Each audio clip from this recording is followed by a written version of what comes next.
I would like to welcome you all to the dazzling spectacle of sparkle that is Twilight Chapter 11. It's gonna be amazing, guys. You better hang in there. It's gonna be awesome. Yeah. Okay. Get my book. Yeah, it's a nice one. Okay. Chapter 11. Complication. Everyone watched us as we walked together to our lab table. I noticed that he no longer angled the chair to sit as far from me as the desk would allow. Instead, he sat quite close beside me, our arms almost touching. Mr. Banner... Oh, hold on. I have a special graphic for Mr. Banner. Oh, Mr. Banner! Okay. Backed into the room then. What superb timing that man had, pulling a tall metal frame on wheels that held a heavy-looking, outdated TV and VCR. A movie day. The class... What? No. The lift? The lift in the class atmosphere, okay, was almost tangible.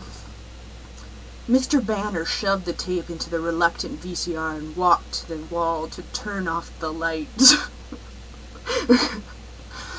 And then, as the room went black, I was suddenly hyper-aware that Edward was sitting less than an inch from me. I was stunned by the unexpected electricity that flowed through me, amazed that it was possible to be more aware of him than I already was. A crazy impulse to reach over and touch him, to stroke his perfect face just once in the darkness, nearly overwhelmed me. I crossed my arms tightly across my chest, my hands balling into fists.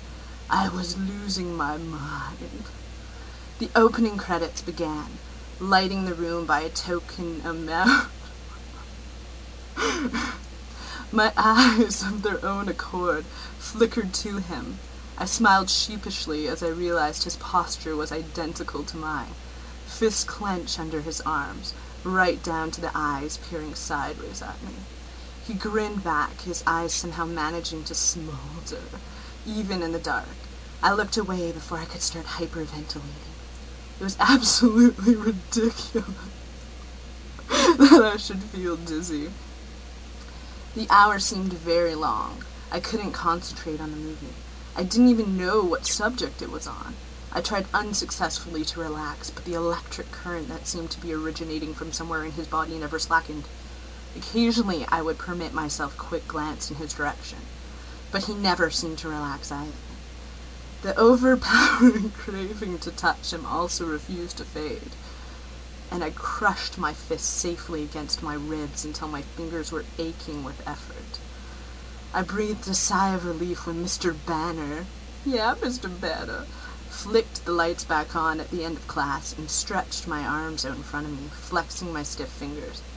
Edward chuckled beside me. "Well, that was interesting," he murmured. His voice was dark and his eyes were cautious. Was all I was able to respond. "Shall we?" he asked, rising fluidly. I almost groaned. Time for gym. I stood with care, worried my balance might have been affected by the strange new intensity between us. He walked me to my next class in silence, and paused at the door. I turned to say goodbye. His face startled me. His expression was torn, almost pained, and so fiercely beautiful that the ache to touch him flared as strong as before. My goodbye stuck in my throat. He raised his hand, hesitant, conflict raging in his eyes, and then swiftly brushed the length of my cheekbone with his fingertips. His skin was as icy as ever, but the trail his fingers left on my skin was alarmingly warm, like I'd been burned, but didn't feel the pain of it yet. He turned without a word and strode quickly away from me. I walked into the gym, lightheaded and wobbly. I drifted to the locker room, changing in a trance-like state, only vaguely aware that there were other people surrounding me. Reality didn't fully set in until I was handed a racket. It wasn't heavy, yet it felt very unsafe in my hand. I could see a few of the other kids in the class eyeing me furtively. Coach Clapp ordered us to pair up into teams. Okay, wait a second. Yeah, okay. Mercifully, some vestiges of Mike's chivalry still survived. He came to stand beside me. "Do you want to be a team?" "Thanks, Mike. You don't have to do this, you know," I grimaced apologetically. "Don't worry, I'll keep out of your way," he grinned. Sometimes it was so easy to like Mike. It didn't go smoothly. I somehow managed to hit myself in the head with my racket and clip Mike's shoulder on the same swing. I spent the rest of the hour in the back corner of the court, the racket held safely behind my back. Despite being handicapped by me, Mike was pretty good. He won 3 games out of 4 single-handedly. He gave me an unearned high five when the coach finally blew the whistle ending class. "So," he said as we walked off the court. "So what?" "You and Colin, huh?" he asked, his tone rebellious. My previous feeling of affection disappeared.